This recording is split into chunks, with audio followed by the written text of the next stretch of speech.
சிவச்சிதம்பரம் 2000 ஆண்டுகளுக்கு மேல் தொன்மையான இத்தலத்தை திருஞான சம்பந்தர் நேரில் தரிசனம் செய்து இத்தலத்தில் உறையும் இறைவனின் சிறப்பை தேவார பதிகமாய் பாடியுள்ளார்.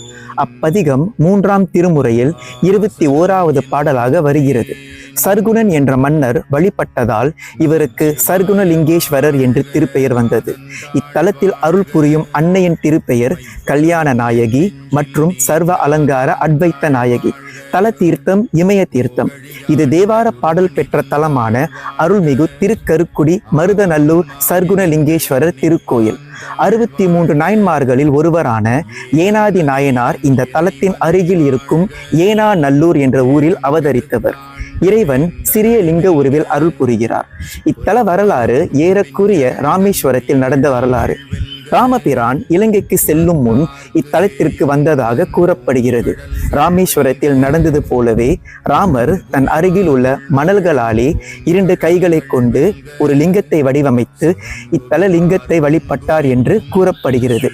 லிங்கத்தில் ஸ்ரீராமர் கையால் பிடித்த சுவடுகள் இன்னும் தெரிகிறது. அர்ச்சகர் தீபம் காட்டும் பொழுது அந்த கை சுவடுகளை நாம் நன்றாக காணலாம். அனுமான் கொண்டு வந்த லிங்கத்தை ஹனுமத் லிங்கம் என்று ஒரு தனி சந்நிதியில் பிரதிஷ்டை செய்யப்பட்டு தினமும் பூஜைகள் நடைபெறுகிறது. சிவா திருச்சிற்றம்பலம்.